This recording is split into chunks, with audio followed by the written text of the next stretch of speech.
بشيرا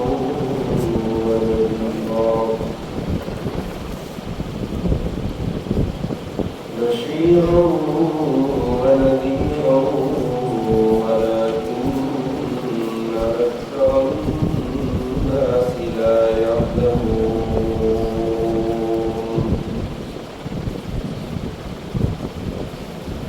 آمنت بالله صدق الله مولانا العظيم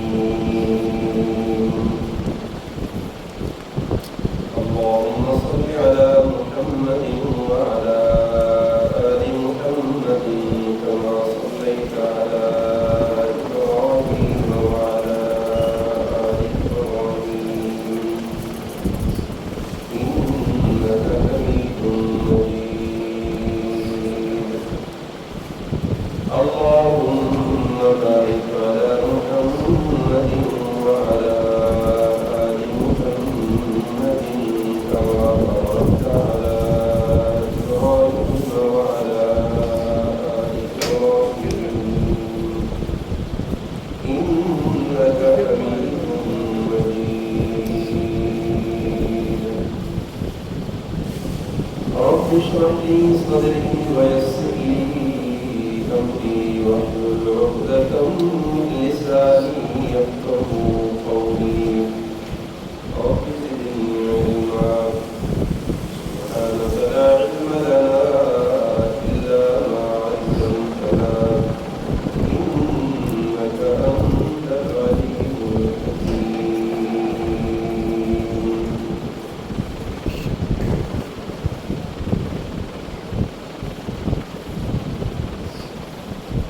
ہم سب کے محبوب پیغمبر جناب محمد رسول اللہ صلی اللہ علیہ وسلم کی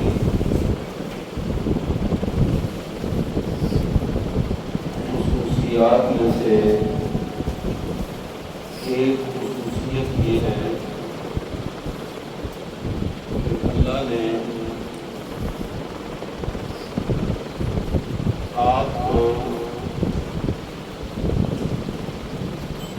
آپ کی بعثت کے وقت سے لے کر قیامت تک آنے والے تمام انسانوں کی طرف پیغمبر بنا کر بھیجا۔ اس کو عربی میں علماء کی زبان میں روم بعثت کہتے ہیں۔ بعثت کا معنی بھیجنا اور عموم کا معنی عام اور تمام لوگوں کی طرف پیغمبر بنا کر بھیجنا۔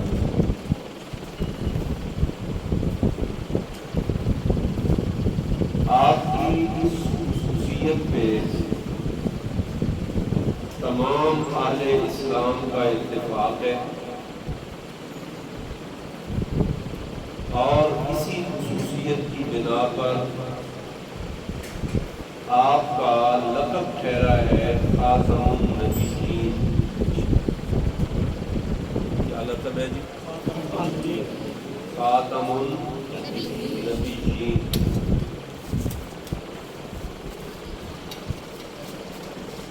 اور قرآن مقدس اور احادیث طیبہ کا اتنا بڑا ذخیرہ ہے جو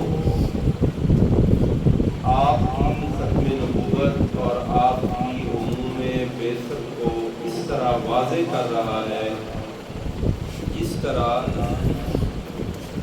ایک روشن دن میں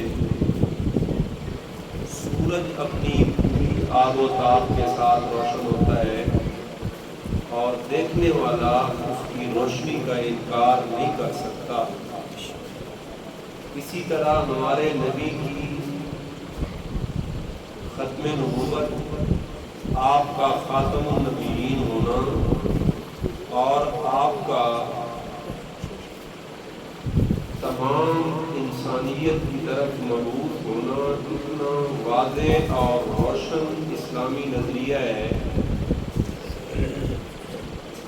کہ اس اس پہ دلائل دے کر اسے ثابت کرنے کی اب کوئی ضرورت نہیں۔ علماء نے اس پہ بیسیوں بلکہ سینکڑوں کتابیں لکھی ہیں، اور کلمہ پڑھنے والا ہر مسلمان جو نماز کا پابند ہے اور صرف مسلمان کہلانے پہ اکتفا نہیں کرتا بلکہ اسلامی اور دینی ضروری معلومات اس کا شوق ہے، اسے ان دلائل کا بھی پتہ ہے جن دلائل کی بنا پر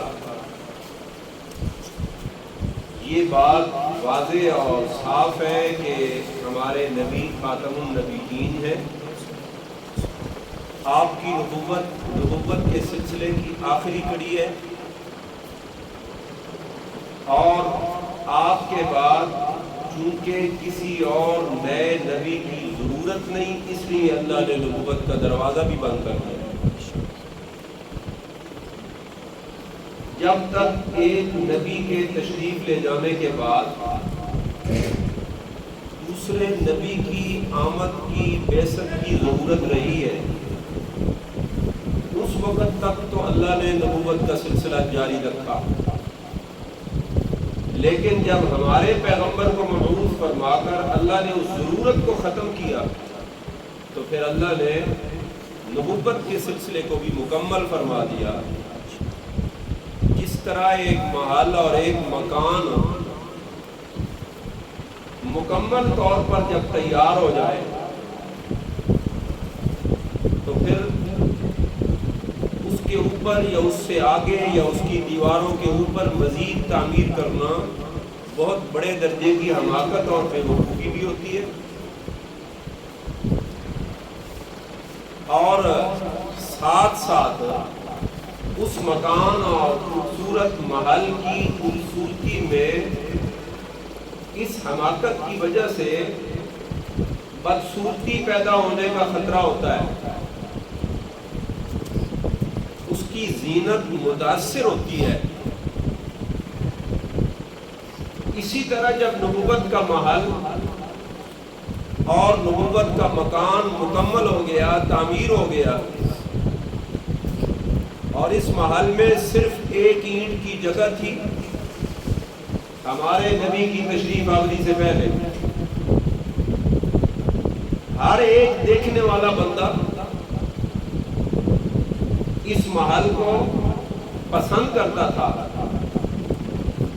خوبصورتی کی داد دیتا تھا، لیکن ساتھ ساتھ اس میں بھی تعجب کرتا تھا کہ یہ ایک اینٹ کی جگہ خالی کیوں رکھی گئی ہے۔ ہمارے نبی نے فرمایا میری جو بعثت ہوئی ہے تو میری حیثیت اس آخری اینٹ کی ہے جس نے محل کی تعمیر کو مکمل کر دیا۔ آپ نے فرمایا وَأَنَا اللَّبِنَةُ،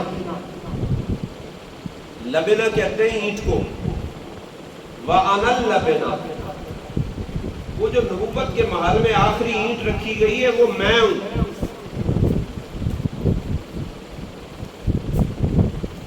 وَأَنَا خَاتَمُ النَّبِيِّينَ، جیسے تعمیر کا سلسلہ جاری رہا، ایک اینٹ کی جگہ بھی جب باقی تھی تو تعمیر کا سلسلہ رکا نہیں، تقاضا موجود رہا کہ اسے مکمل کیا جائے۔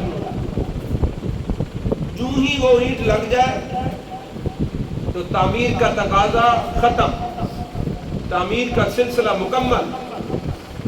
اسی طرح جب میری بعثت ہو گئی تو میری بعثت کے بعد اب نبوت والے اس قصر اور محل کی تعمیر کا سلسلہ بھی ختم اور تقاضا بھی ختم۔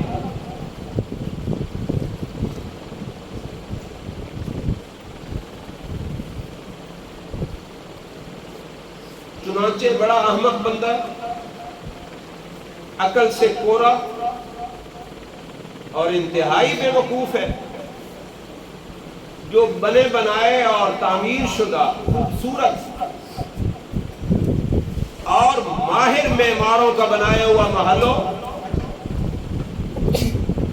اور کوئی بے وقوف شخص یا بے وقوف طبقہ اس کے اوپر پھر تعمیر شروع کر دے، رنگ پہ رنگ چڑھانا شروع کر دے، اینٹوں کے ساتھ اور اینٹ جوڑنا شروع کر دے، اس کو ہم احمق کہیں گے، اسے پاگل کہیں گے۔ لیکن نبوت کے اس محل کے ساتھ اگر کوئی اپنی طرف سے بناوٹی نبوت کی اینٹ جوڑے گا، اسے ہم صرف بے وقوف اور احمق نہیں کہیں گے، اسے ہم کافر کہیں گے۔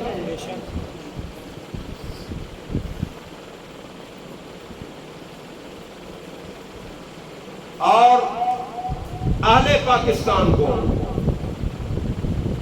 یہ بات کہنے میں اب کوئی بات نہیں، کوئی خوف نہیں، کوئی ڈر نہیں۔ قانون کی قوت اور طاقت اس نعرے کے ساتھ ہے کہ ہمارے پیارے نبی کے تشریف آوری کے بعد اب تک اور اب سے قیامت تک جب بھی کوئی بندہ کسی بھی طرح کی نئی نبوت کا اعلان کرے یا کسی اعلان کرنے والے کا ساتھ دے یا اس کے اس عمل کو درست سمجھے، وہ کسی طرح کی بھی نبوت کا اعلان کرنے والا اعلان کرے، مستقل نبوت، ذیلی نبوت، بروزی نبوت، یا کوئی بھی عنوان وہ اپنے ساتھ لگا کے اپنے نبی ہونے کا اگر وہ دعویٰ کرے، وہ دائرہ اسلام سے خارج، مرتد، کافر، دجال اور بے ایمان ہے۔ کلمہ پڑھنے کے باوجود کافر ہے، نماز پڑھنے کے باوجود کافر ہے، زکوٰۃ دینے کے باوجود کافر ہے، روزہ رکھنے کے باوجود کافر ہے، اللہ کے نبی کی محبت کا دعویٰ کرنے کے باوجود کافر ہے، قرآن کو اللہ کی کتاب ماننے کے باوجود کافر ہے، قرآن کی تلاوت کرنے کے باوجود کافر ہے،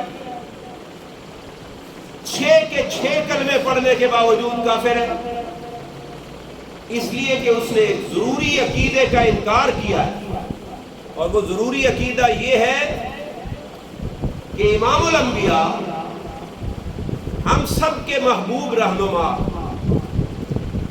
جناب محمد الرسول اللہ صلی اللہ علیہ وسلم صرف اللہ کے رسول اور نبی نہیں، آخری نبی اور رسول ہے۔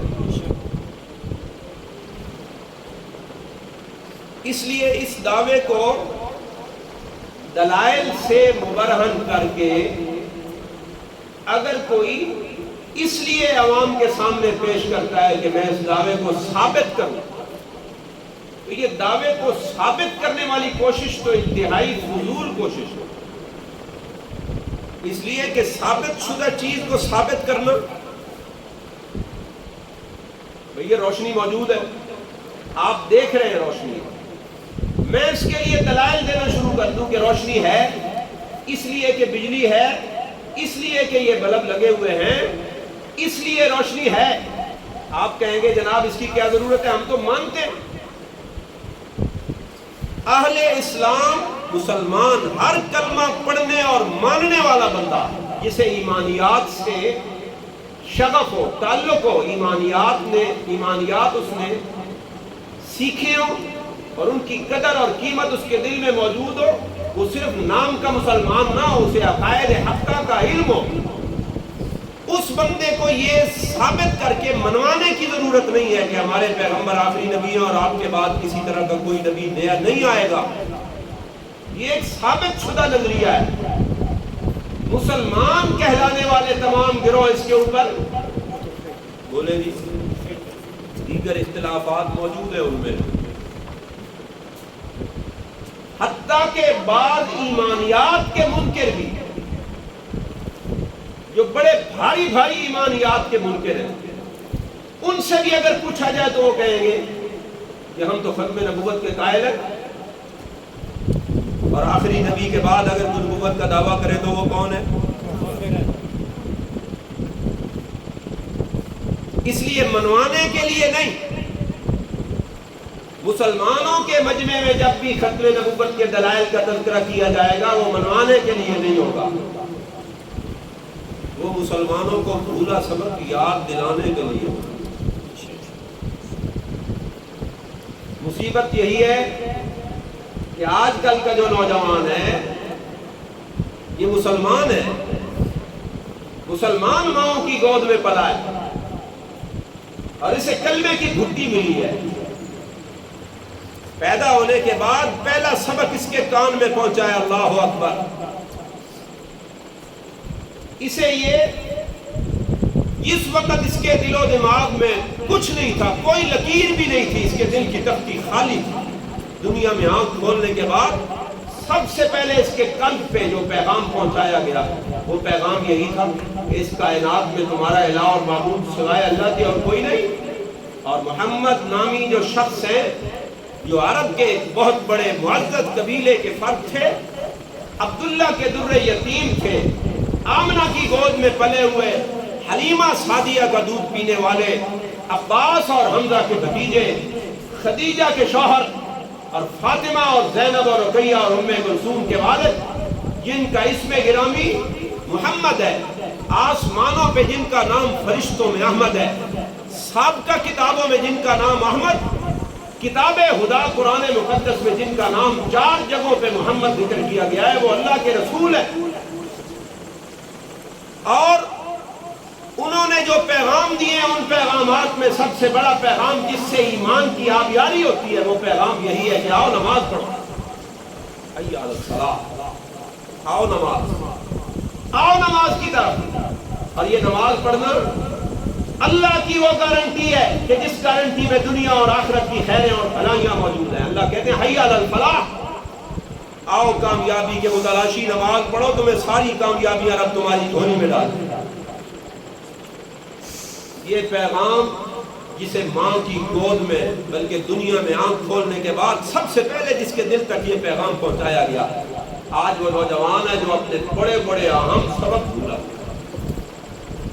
یاد دہانیوں کی ضرورت ہے. اگر کوئی اسے ختم نبوت کے معاملے میں اپنے جال کا شکار بنانے لگے، اتنی آسانی سے یہ شکار ہوگا تو نہیں. لیکن اگر انہوں نے اپنے زہریلے تیر چلانے شروع کر دیے تو اس بیچارے کو پتہ کچھ نہیں.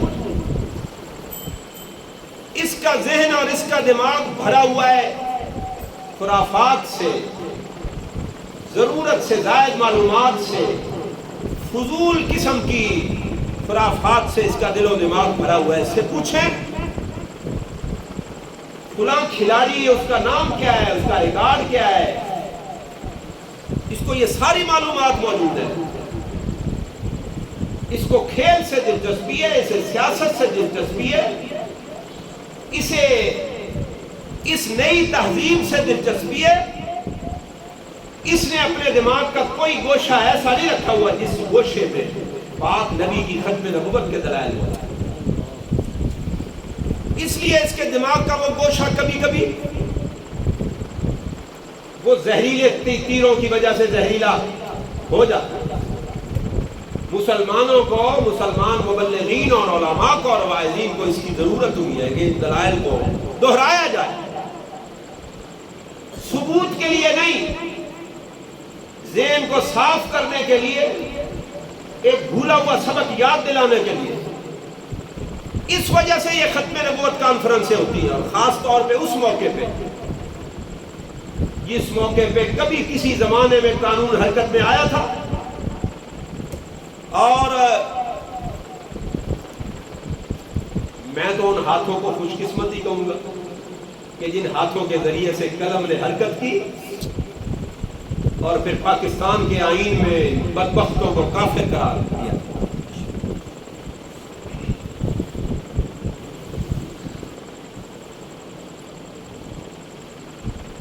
کیوں جی، اتنی ضرورت تو ہے نا جی. یہ صفوں پر ہی بیٹھے ہو بس صرف جماعت کراؤں خزانہ تو ایک نہیں کئی ہو گئی. ہاں جی، ایک وقت نہیں کئی خزانہ ہو. تو میں تھوڑی سی بات کر لوں یا نہیں؟ اجازت ہو میں تک کر لوں. ہمارے جو مہمان قاری صاحب آئے ہیں انہوں نے تو حیران کر دیا. اس کو کہتے ہیں ورچوئل کہتے ہیں، عارفان مولا، ماشاءاللہ عارفان مولا، نماز میں بھی تلاوت خوبصورت، ترتیل کی جو تلاوت کی، کیا بات ہے، اللہ اس کے عمل میں بھی ترقیاں نصیب فرمائے، بڑی زبردست صلاحیت ہے، اگر اسے مثبت استعمال کیا جائے تو زبردست صلاحیت ہے۔ میرا درس تو آپ ایسے ہی سنتے رہتے ہیں آپ لوگ، لیکن بہرحال چونکہ اعلان ہو چکا تھا اس کی حصہ تو ہم نے ملانا ہے۔ ایک حدیث میں نے آپ کو سنا، ہمارے پیارے نبی نے فرمایا صلی اللہ علیہ وسلم، اعطیت خمسا، مجھے 5 چیزیں دی گئیں، اور ایسی 5 چیزیں لم یعطہن احد قبلی، جو مجھ سے پہلے کسی کو لم یعطہن، وہ 5 چیزیں نہیں دی گئی احد، کسی کو بھی، یعنی مجھ سے پہلے جتنے پیغمبر، جتنے نبی، جتنے بنی آدم گزرے ہیں، اللہ کے مقبول و برگزیدہ بندے، ان میں سے کسی کو وہ 5 چیزیں نہیں ملی۔ ان 5 چیزوں کا خزانہ اللہ نے میری جھولی میں ڈال دیا۔ یہ چیزیں مسلم شریف کی حدیث ہے غالباً، اس لیے میں یہ بیان کروں گا، وغیرہ بعض حدیثوں میں اس سے زائد بھی ہے، 6 بھی ہے، 7 بھی ہے، 8 بھی ہے، 9 تک ملتی ہے۔ اس حدیث میں کتنی چیزیں؟ 5۔ سب سے پہلی بات آپ نے فرمایا مجھے میرے اللہ نے ایک خاص مدد عطا فرمائی ہے، میرے مولا نے میری مدد کی ہے، اور وہ مدد یہ ہے کہ رب نے میرا روب ڈال دیا ہے دشمن پر۔ کتنے دور سے دشمن میرے روب کی وجہ سے کانپتا اور کپ کپاتا ہے۔ اللہ کے نبی نے فرمایا مسیرۃ شہر، ابھی تک میرے وہاں تک پہنچنے میں 1 مہینہ باقی ہوتا ہے، دشمن پہلے کانپنے لگ جاتا ہے۔ صلی اللہ علیہ وسلم، اللہ نے اپنے پیغمبر کو اتنا روب عطا فرمایا، اتنا دبدبہ عطا فرمایا، اتنی شوقت اور ہیبت عطا فرمائی۔ اسی وجہ سے سیدنا علی المرتضی رضی اللہ تعالیٰ عنہ فرمایا کرتے تھے کہ میرے محبوب اور میرے پیغمبر کو اللہ نے یہ ہیبت اور روب عطا کیا تھا کہ جو بندہ بھی ایک دم سے میرے پیغمبر کا سامنا کیا کرتا تھا وہ کانپے بغیر نہیں رہ سکتا تھا۔ جس نے بھی میرے محبوب پیغمبر کو ایک دم سے دیکھا وہ ایک دفعہ کانپ گیا۔ اللہ نے اتنا روب عطا کیا تھا، اور پیغمبر نے خود فرمایا مسیرۃ شہر، 1 مہینے کی مسافت سے دشمن مجھ سے ڈرتا ہے۔ کیا مطلب؟ مثلا روم میں رہنے والے لوگ وہ مدینہ طیبہ سے 1 مہینے کے فاصلے پر ہیں، اور انہوں نے اپنی فوجیں بھی تیار کر رکھی ہیں، اور ارادہ یہ ہے کہ ہم مدینہ طیبہ کے اوپر حملہ کریں گے۔ میرے پاک پیغمبر کو اطلاع ملتی ہے کہ روم کا بادشاہ کیسر مدینہ کے اوپر حملہ کرنے کے لیے اپنا لشکر تیار کر رہا ہے۔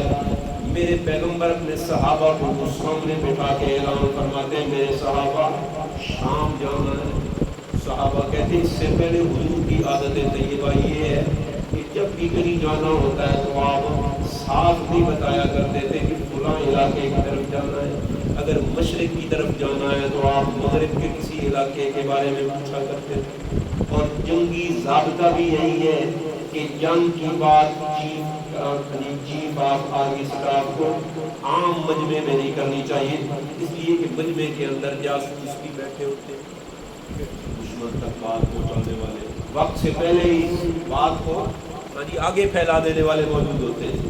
لیکن حضور نے اس موقع کے اوپر جب شام کی طرف سفر کرنا تھا، میرے پیغمبر نے صاحب بتا دیا صحابہ تیاری کرو، تبوک کا سفر کرنا ہے، شام کا سفر کرنا ہے۔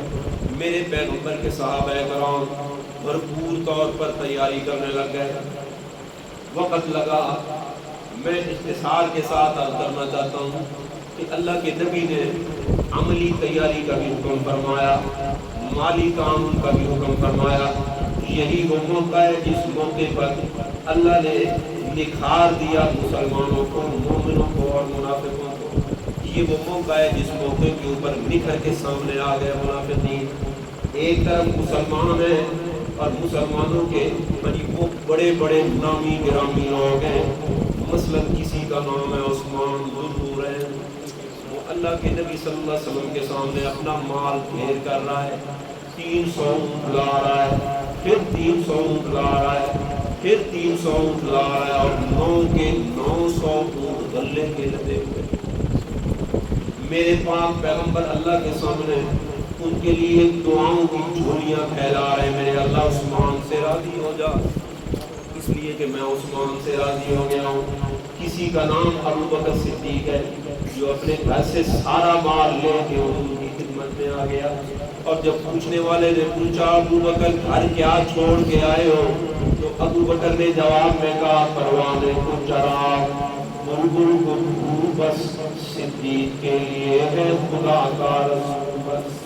میرے پیغمبر مجھے مال کی کیا ضرورت ہے جب میری زبان پہ جو کلمہ ہے جو میرے دل میں اترا ہوا ہے اس میں اللہ کا بھی نام موجود ہے اور اللہ کے محبوب پیغمبر کا نام بھی موجود ہے، اور میرے دل میں جہاں اللہ اور اس کے رسول کا نام موجود ہے دائیں بائیں میرا سارا دل اللہ اور اس کے نبی کی اطاعت کے جذبے سے بھرا ہوا ہے۔ اور جس بندے کا دل اللہ اور اس کے رسول کی اطاعت کے جذبے سے بھر جائے پھر اسے دنیاوی اسباب کی ضرورت نہیں ہوتی۔ صدیق کے لیے خدا کا، یہ کوئی مدد کی بات نہیں ہے، یہ نہیں ہے کہ ابو بکر یہ کہہ رہا ہے کہ پیغمبر میری مدد کرے گا، بھائی یہ وہ کہہ کیسے سکتا ہے؟ ادھر تو خود پیغمبر کے ساتھ تعاون کرنے کے لیے گھر کا سارا مال پیش کر رہا ہے، اور ادھر ابو بکر کہہ رہا ہے کہ اللہ کے نبی میری مدد کریں گے۔ نہیں، ابو بکر صدیق کے اس جملے کا مطلب یہ ہے کہ جب میرا دل، میرا دماغ جب لبریز ہے اللہ کے نبی کی اطاعت سے، میں پیغمبر کی اطاعت کروں گا تو میری گھر کی ضروریات کے لیے جو مال درکار ہوگا مجھے وہ رب آسمانوں سے اپنی رحمت کے ذریعے سے نازل کرے گا۔ اچھا، میرے پیغمبر تشریف لے جاتے ہیں، لمبا سفر ہے، صحابہ کرام نے صعوبتیں، شدتیں، پیاسیں، بھوک برداشت کرتے کرتے وہ سفر کیا، لیکن تاریخ کی کتابوں میں آپ پڑھیں کہ کیسر روم باوجود اس کے کہ وہ اپنا سارا لشکر تیار کر چکا ہے، تیاریاں مکمل کر چکا ہے، لیکن باوجود اس کے وہ میرے پیغمبر کے سامنے نہیں آیا۔ ایک عرصے تک میرے پیغمبر نے تبوک کے میدان میں قیام کیا ہے، لیکن دشمن کا کوئی بندہ بھی سامنے نہیں آیا۔ اللہ یوں اپنے پیغمبر کا روب مسیرت شہر، 1 مہینے کی مسافت سے اللہ میرا روب ڈال دیتے ہیں۔ آپ دیکھیں ہجرت کا موقع ہے اور بڑے بڑے بہادر اکٹھے کر کے میرے پاک پیغمبر کے گھر کا گھیراؤ کیا ہوا ہے، ہاتھوں میں تلواریں موجود ہیں، سب کے ہاتھوں منہ سے زبان سے بو آ رہی ہے پیغمبر کے خون لینے کی، قتل کے ارادوں کی، لیکن ساری رات بلکہ 3 رات تک پہرا دیتے رہے۔ کسی کی جرت نہیں ہے کہ وہ پیغمبر کی دیوار پھلان کے اور پیغمبر کے گھر کے اندر جا کے حملہ آور ہو جائے۔ جناب بڑے بڑے بہادر موجود ہیں، چنیدہ بہادر موجود ہیں، تلواریں موجود ہیں، ارادہ قتل بھی موجود ہے، لیکن کسی کی جرت نہیں ہوتی کہ وہ پیغمبر کے اندر جا کے حملہ آور ہو۔ اور اللہ کے نبی اپنی جگہ پہ اپنے بستر پہ لے جاتے ہیں سیدنا علی المرتضیٰ رضی اللہ تعالیٰ عنہ کو، اور فرماتے ہیں کہ یہ جو مشرکین ہیں، باہر بھی مجمع لگا ہوا ہے اور آس پاس بھی مکے کے لوگ ہیں، انہی کی امانتیں میرے پاس موجود ہیں، علی تم نے ہجرت تب کرنی ہے جب یہ امانتیں ان سارے صاحب امانت کے حوالے کر دو۔ یہ کہہ کر میرے پیغمبر اللہ کے حکم سے ان بہادروں کا مجمع چیرتے ہوئے، میرے پیغمبر زبان پہ یہ لفظ موجود ہے، سیرت کی کتابوں میں موجود ہے کہ جس وقت میرے پیغمبر اس مجمع سے گزرنے لگے، ابو جہل اپنے دائیں بائیں والوں اور اپنے پاس والوں کو کہہ رہا ہے یہ پیغمبر ہمیں کہتا ہے کہ میری بات مانو گے تو عرب و عجم کے پہ تم لوگ حکومت کرو گے، اور اگر تم نہیں مانو گے تو مسلمانوں کے ہاتھوں سے قتل کیے جاؤ گے اور جہنم میں جلو گے۔ یہ بات میرے پیغمبر کے کان میں پڑی ہے۔ اللہ کے نبی نے زبان سے فرمایا ہاں ہاں میں یہی کہتا ہوں، تم میرے ساتھیوں اور میرے دوستوں کے ہاتھوں سے قتل ہوگے اور آخرت میں تم جہنم کے اندر جلو گے۔ یہ کہتے ہوئے میرے پیغمبر نے اپنے ہاتھ مبارک سے مٹی کی ایک مٹھی ان کی طرف پھینکی ہے اور زبان سے فرمایا شاہد الوجوہ لا ینصرون، برباد ہو جائیں اور بگڑ جائیں ان کے چہرے، ان کی مدد کبھی نہیں کی جائے گی۔ میرے پیغمبر اس مجمع کے اندر سے گزر گئے لیکن دشمنوں کو پتہ نہ چلا۔ اچھا اب جب تھوڑی دیر گزرتی ہے، ایک بندہ ابو جہل کے پاس سے گزرا، کیوں کھڑے ہو؟ کہنے لگے محمد کے انتظار میں کھڑے ہیں، جب باہر آئیں گے تو اسے قتل کریں گے۔ کہنے لگا بدبختوں تمہیں تو پتہ ہی نہیں چلا، وہ تو تمہارے اندر سے ہو کے چلا گیا ہے۔ لیکن اعتماد پھر بھی نہیں آ رہا۔ صبح ہوئی ہے اور بجائے پاک پیغمبر کے اندر سے حضرت علی المرتضیٰ برآمد ہوئے تو حیران ہو گئے۔ کہنے لگے وہ بندہ سچ کہتا تھا جس نے ہمیں کہا تھا کہ درمیان سے نکل گئے ہو، کہاں گئے پیغمبر؟ حضرت علی سے پوچھتے ہیں۔ حضرت علی فرماتے ہیں مجھے کوئی پتہ نہیں۔ بات سمجھ آئی نہیں؟ جی میرے پیغمبر کی پہلی خصوصیت یہ ہے کہ اللہ نے انہیں، بولو بھائی، روب سے نوازا۔ تو پیغمبر کے ماننے والوں میں روب ہونا چاہیے یا نہیں؟ ماشاءاللہ دیکھیں کتنا روب ہے۔ بلّاں دے وچ تھوڑا جہا صرف اگست کے بلوں میں ریلیف دینی تھی، اتنے دیر انتظار کروایا۔ جنہوں نے وہ ریلیف دینی تھی انہوں نے کہا کہ صرف اگست کے بلوں میں آپ عوام کو ریلیف دے سکتے ہو۔ ریلیف یہ ہے کہ قسطیں بنا، نعرہ تکبیر۔ ریلیف یہ ہے کہ بلوں کی قسطیں بنا دو، اور یہ ریلیف بھی صرف اگست کے مہینے میں ملے۔ کیسا روب ہے جی، سب کو سبحان اللہ۔ ہاں جی، نمبر 2، حضور نے فرمایا وَأُحِلَّتْ لِيَ الْغَنَائِمُ، میرے لیے اللہ نے غنیمتوں کو حلال قرار دیا۔ پہلی امتوں میں، جن امتوں میں جہاد تھا، ان میں غنیمتیں استعمال کرنا، مال غنیمت کو حتیٰ کہ جانوروں کو بھی استعمال کرنا، ذبح کر کے کھانا بھی جائز نہیں تھا، ذبح کر دیا جاتا، آسمان سے آگ آتی اور وہ جلا کے قسم کر ڈالتی، سارا اسلحہ ساری غنیمت جمع کر دی جاتی۔ لیکن جس وقت میرے پیغمبر کی باری آئی تو اللہ نے اپنے پیغمبر اور پیغمبر کے ماننے والوں سے فرمایا فَكُلُوا مِمَّا غَنِمْتُمْ حَلَالًا طَيِّبًا، کھاؤ غنیمت کا مال کھاؤ، اللہ نے یہ تمہارے لیے حلال بھی بنایا، پاکیزہ بھی بنایا، حلال بنایا، اس لیے تمہارے پیٹ میں حلال پہنچے گا، طیب بنایا، اس مال غنیمت کے ذریعے سے تمہارے اخلاق کی اصلاح ہوگی۔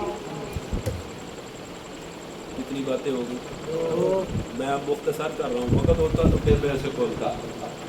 نمبر 3، حضور نے فرمایا وَجُعِلَتْ لِيَ الْأَرْضُ مَسْجِدًا وَطَهُورًا، میرے لیے اللہ نے میرے لیے اور میری امت کے لیے ساری دنیا کی، ساری روئے زمین کے چپے چپے کو اللہ نے سجدہ گاہ بنا دیا ہے۔ یہ وہ امت ہے جس امت کا یہ نظریہ ہے، اور جس امت کو اللہ کا قرآن یہ نظریہ دیتا ہے کہ ساری کائنات، ساری زمین کا ذرہ ذرہ، زمین کا چپا چپا، ریت کا ذرہ ذرہ، پانی کا قطرہ قطرہ، درخت کا پتا پتا گواہی دیتا ہے لا الہ، بولے جی، ہاں قرآن پاک کہتا ہے وَإِن مِّن شَيْءٍ إِلَّا يُسَبِّحُ بِحَمْدِهِ، کوئی ذرہ نہیں ہے دنیا کا جو اللہ کی تسبیح نہ کرتا ہو.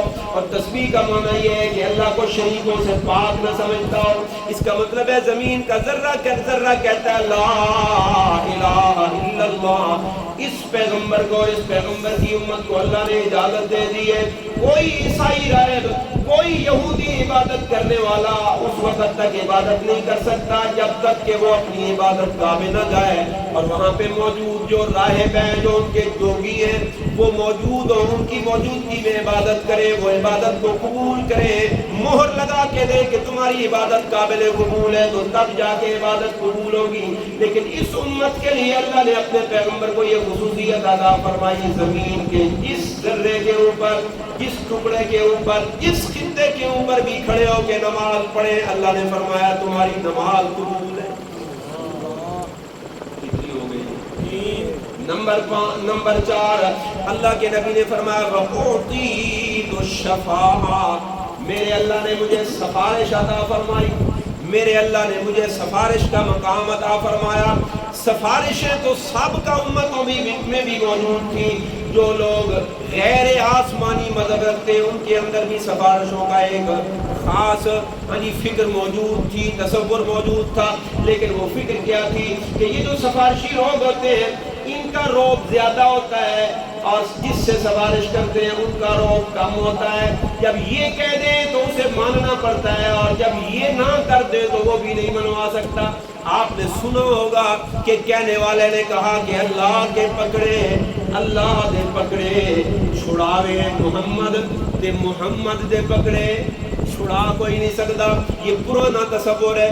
شفیع کا زور زیادہ ہوتا ہے، ٹیلی فون کرنے والے کا زور زیادہ ہوتا ہے. وہ اسے کہتا ہے یہ اپنا بندہ ہے، کام کر دو.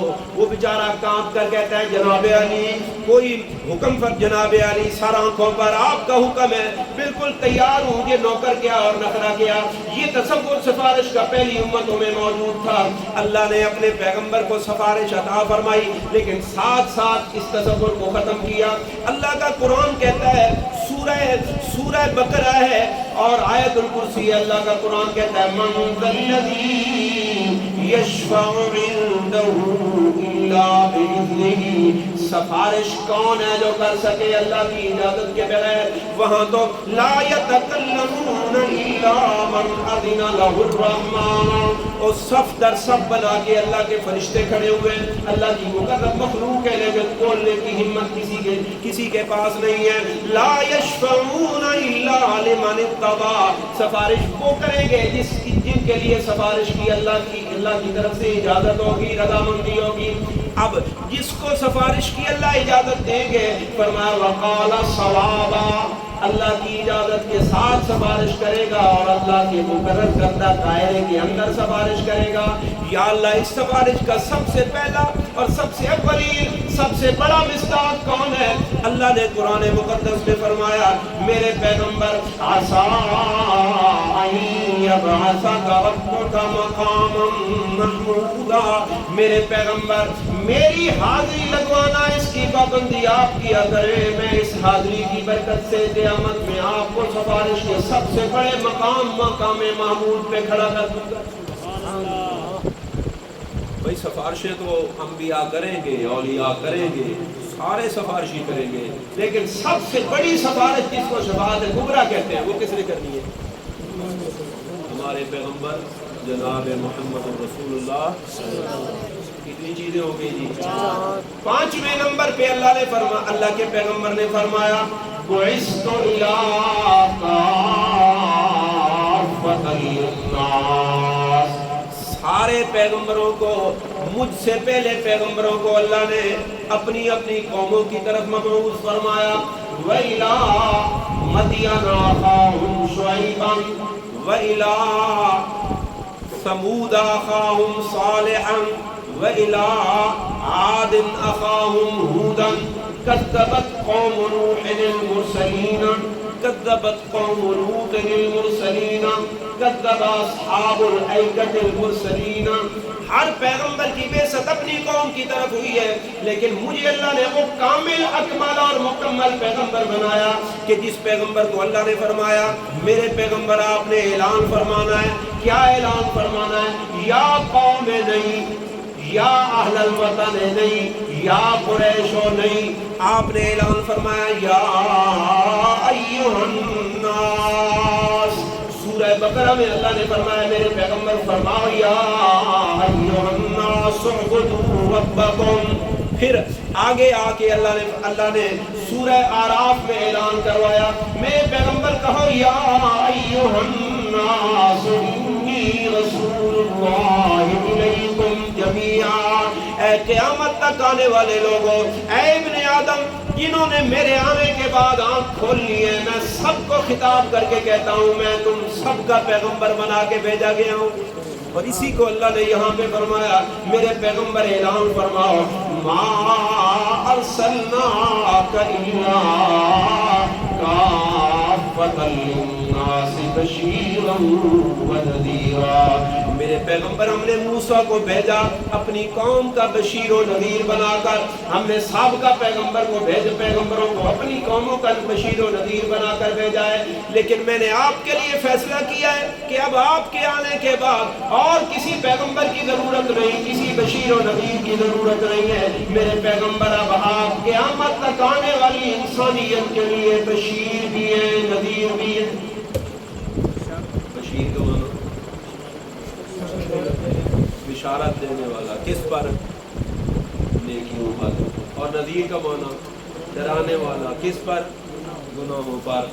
اب امت کا کام یہ ہے کہ وہ یہ سیکھے کہ کون سے کام نیکیوں کے ہوتے ہیں اور کون سے کام گناہوں کے ہوتے ہیں، تاکہ نیکیوں کا کام کر کے پیغمبر کی بشارت کا مصداق بن سکے، گناہوں سے بچ کے اللہ کے پیغمبر کے انذار سے محفوظ۔ سمجھ آ گئی؟ انشاءاللہ تعالی اگر زندگی رہی تو پھر یہ تقاضا اگلے درس میں، کیوں جی آسو نا اگلے درس کہ قاری صاحب کون نے آنا تلاوت کون نے آنا انشاءاللہ تعالی صرف میں آؤں آسو نا انشاءاللہ آئیں گے نا آپ سب حضرات، اللہ آپ کا آنا اپنے ہاں مقدر فرمائے۔ اس وقت جو آپ تشریف لائے اللہ سے قبول فرمائے۔ صلی اللہ تعالی علیہ وسلم۔